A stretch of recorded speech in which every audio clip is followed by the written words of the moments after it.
yang bagaimana rasa panasnya.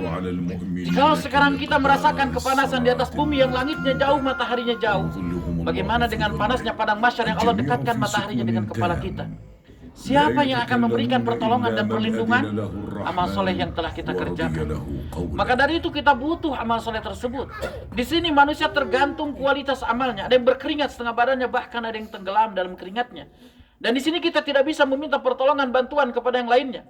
Karena setiap saudara akan lari dari saudaranya. Ayah lari dari istri dan anaknya. Suami tak sempat lagi memikirkan istri, istri pun tak akan sempat memikirkan suami. Setiap orang akan sibuk dengan urusannya sendiri-sendiri. Harapan besar yang kita nanti adalah pertolongan dari Allah, di antaranya berupa syafaatul uzma dari baginda Nabi tercinta Nabi Muhammad sallallahu alaihi wasallam.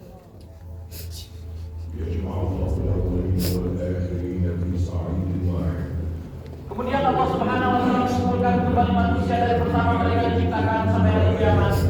Dan dalam keadaan bingung, dalam keadaan sedih, dalam keadaan susah, mereka mencari-cari pertolongan, mencari-cari perlindungan. Mereka mendatangi para nabi dan utusan.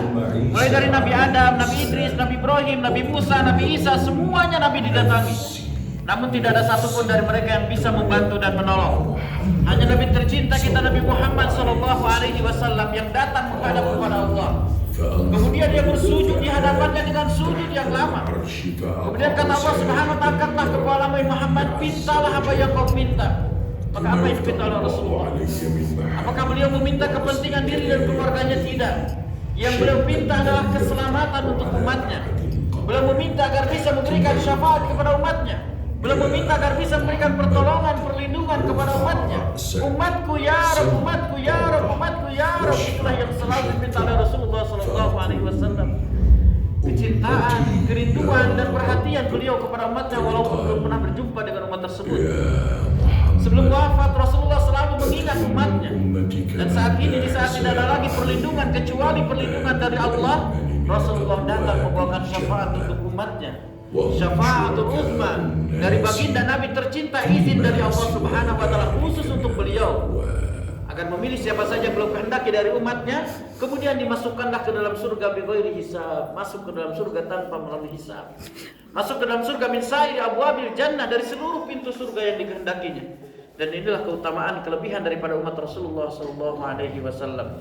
Namun pertanyaan untuk kita yang harus kita renungkan, apakah kita pantas mendapatkan syafaat tersebut? Silakan kembali kita bertanya pada diri kita masing-masing. Berapa kali dalam sehari kita bersolawat kepadanya?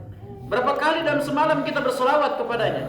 Apakah selama ini kita melakukan apa yang diperintahkan Allah dan Rasulnya? Ataukah kita masih tenggelam dalam kemaksiatan, terlena dengan kehidupan di dunia, sehingga lupa akan perintah Allah dan Rasulnya? Bagaimana bisa kita mendapatkan syafaat Rasulullah sementara dalam hati tidak ada kerinduan dan kecintaan kepadanya? Maka cintailah Rasulullah seperti kita mencintai diri kita sendiri. Semoga kita mendapatkan syafaat dari Rasul dan beliau sallallahu alaihi wasallam.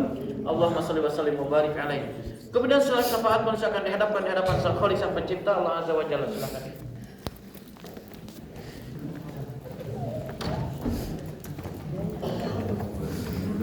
Silakan maju di sebelah kanan, sebelah kiri dan sebelah kanan. وإن كان مثقال حبة من خردل أتينا بها. Silakan maju sebelah kanan, boleh sebelah kiri, boleh. يشاهد كل امرئ ميزانا فمن يعمل. Kemudian selanjutnya manusia akan dihadapkan di hadapan Sang Khaliq, Sang Pencipta Allah Azza wa Jalla. Dihadapkan untuk diperhitungkan setiap amal ibadah yang telah kita lakukan selama hidup di dunia. Maka sekecil apapun kebaikan yang kita kerjakan pasti akan kita tentukan sebagai kebaikan. Dan sekecil apapun keburukan yang kita kerjakan juga akan kita tentukan sebagai keburukan. Di sini di hadapan Allah tidak ada kedustaan di antara kita dengannya. Jikalau hidup kita di dunia dipenuhi dengan kebohongan, dipenuhi dengan kedustaan, maka di hadapan Allah tidak bisa sama sekali. Karena pada saat nanti Allah akan menguji mulut manusia. Tangannya lah berbicara, kakinya berbicara, matanya berbicara, telinganya berbicara. Semua anggota badannya akan berbicara, memberikan kesaksian terhadap apa yang telah dikerjakan. Inilah tangan yang selalu digunakan untuk melakukan kebaikan dalam orang lain, bagi orang lain. Ini pula tangan yang digunakan untuk berbuat keburukan, berbuat kezaliman dan berbuat kejahatan. Dan